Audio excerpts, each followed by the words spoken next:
Hillary Clinton went on television to try to compare Trump's upcoming rally this Sunday at Madison Square Garden to a Nazi rally held at Madison Square Garden in 1939. And you know, one other thing that you'll see next week, Caitlin, is Trump actually reenacting the Madison Square Garden rally in 1939. I write about this in my book. President Franklin Roosevelt was appalled that neo-Nazis, fascists in America were lining up to essentially pledge their support for the kind of government that they were seeing in Germany. So I don't think we can ignore it.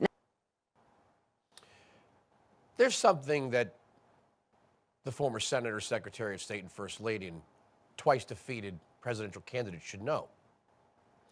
Bill Clinton accepted his party's nomination at Madison Square Garden. And just for the record, it's not even the same building. It's not even in the same part of Manhattan. But why would Nazis rally in Manhattan and in San Francisco, the cradles of leftism? Isn't that amazing? And back then, they weren't neo-Nazis. They were just Nazis. And we like to leave out in this historical look back that it was Franklin Delano Roosevelt who incarcerated American citizens in internment camps for the crime of being either Japanese, Italian, or of German descent. So when they talk about Donald Trump preparing to put people in camps, the only time that's happened in our history is under a Democrat president. Now, I want you to watch this. Yes, this is in part a Trump-Vance ad, but this is an Auschwitz survivor, 94-year-old Jerry Wartsky, denouncing the Democrats' use of Nazi imagery. My name is Jerry Wartsky. I'm 94 years old and survivor of Auschwitz and the Death Marches. Adolf Hitler invaded Poland when I was 9 years old. He murdered my parents and most of our family. I know more about Hitler than Kamala will ever know in 1,000 lifetimes.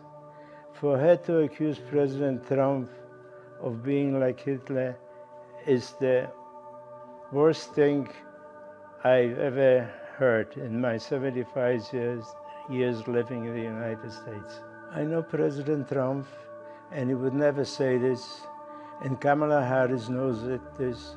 She owes my parents and everybody else who was murdered by Hitler an apology for repeating this lie.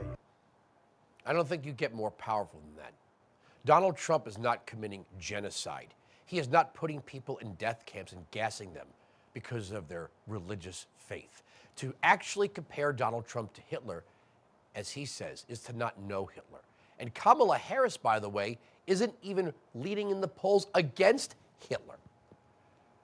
What they're essentially saying is, if Republicans face violence, assassination, it's okay, because once you've gotten people to the point where they accept that Donald Trump and Republicans are no different than Hitler, then anything that you do to Donald Trump and Republicans can be considered acceptable.